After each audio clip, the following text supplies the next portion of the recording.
আগামী 23 জুন দুপুর থেকে 3 বছরের জন্য বাংলাদেশের সেনাবাহিনী প্রধান পদে দায়িত্ব পালন করবেন lieutenant general Wakeruzzaman O SP SGP PSC. তিনি বর্তমান সেনাবাহিনী প্রধান general SM Shafiuddin Ahmed SBP bar OSP NDU PSC PhD এর স্থলাভিষিক্ত হবেন। Lieutenant general Wakeruzzaman O SP SGP PSC 1985 সালের 20 ডিসেম্বর ইস্ট বেঙ্গল রেজিমেন্টের সদস্য হিসেবে 13তম দীর্ঘমেয়াদী কোর্সের সাথে বাংলাদেশ সেনাবাহিনীতে কমিশন লাভ করেন। সামরিক জীবনের শুরু থেকেই বিভিন্ন কোর্সে ভালো ফলাফলের ধারাবাহিকতায় তিনি ডিফেন্স সার্ভিসেস কমান্ড ও স্টাফ কলেজ মিরপুর থেকে সাফল্যের সাথে গ্র্যাজুয়েশন সম্পন্ন করেন।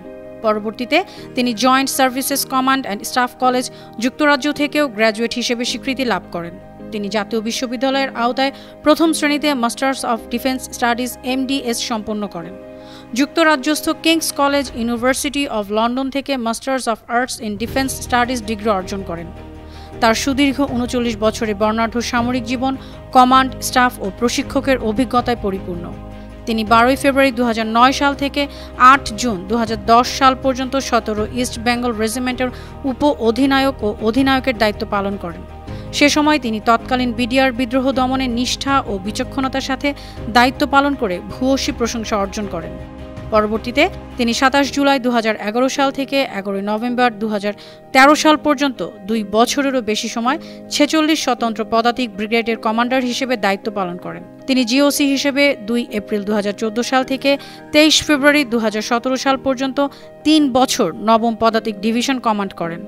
এরিয়া কমান্ডার, সাভার এরিয়া ও জেনারেল অফিসার কমান্ডিং জিওসি নবম পদাতিক ডিভিশন হিসেবে তিনি টানা 3 বছর অত্যন্ত সফলভাবে বিজয় দিবস প্যারেড 2014, 2015 ও 2016 সালের প্যারেড কমান্ডারের দায়িত্ব পালন করেন। এই বিরল কৃতিত্বের স্বীকৃতি স্বরূপ তিনি সেনা গৌরব পদক SGP-তে ভূষিত হন। স্টাফ হিসেবে তিনি পার্বত্য চট্টগ্রামে নিয়োজিত একটি brigade, school of infantry and tactics SINT এবং সেনা সদরে বিভিন্ন গুরুত্বপূর্ণ দায়িত্ব পালন করেন। এছাড়াও তিনি প্রশিক্ষক হিসেবে JCO NCO academy, JNA, school of infantry and tactics ও Bangladesh institute of peace support and training BIPSOT-এ অত্যন্ত সুনামের সাথে সকল পদবীর দেশি বিদেশি সেনা সদস্যদের প্রশিক্ষণ প্রদান করেন। সেনা সদর সামরিক সচিবের শাখায় তিনি সহকারী সামরিক সচিব, উপসামরিক সচিব এবং সামরিক সচিব MS হিসেবে বিভিন্ন মেয়াদে দীর্ঘদিন কর্তব্যরত ছিলেন। সেনা সদর GS শাখার chief of general staff CGS হিসেবে দায়িত্বভার গ্রহণের আগে তিনি মাননীয় প্রধানমন্ত্রীর প্রিন্সিপাল স্টাফ অফিসার PSO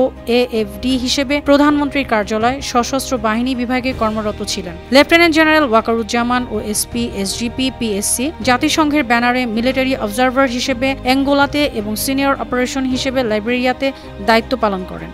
সেনাবাহিনীতে তার কৃতিত্বপূর্ণ অবদানের জন্য তিনি অসামান্য সেবা পদক ও SPA ভূষিত হন। এছাড়া তিনি বাংলাদেশ সেনাবাহিনীর প্রতিনিধি হিসেবে দেশ ও বিদেশে উল্লেখযোগ্য সংখ্যক সেমিনার, সিম্পোজিয়াম ও কনফারেন্সে অংশগ্রহণ করেছেন এবং বাংলাদেশ সেনাবাহিনীর ভাবমূর্তি উজ্জ্বল করেছেন। ব্যক্তিগত জীবনে তিনি এবং শাহনাজ কমলিকা জামান 2 কন্যা সন্তান সামিহা রাইসা জামান এবং সাইরা ইবনাত জামানের গর্বিত জনক জননী। তিনি একজন সজ্জন, ক্রীড়ামোদী ও প্রাণবন্ত অফিসার হিসেবে সর্বমহলে সুপরিচিত। News desk, 52 TV.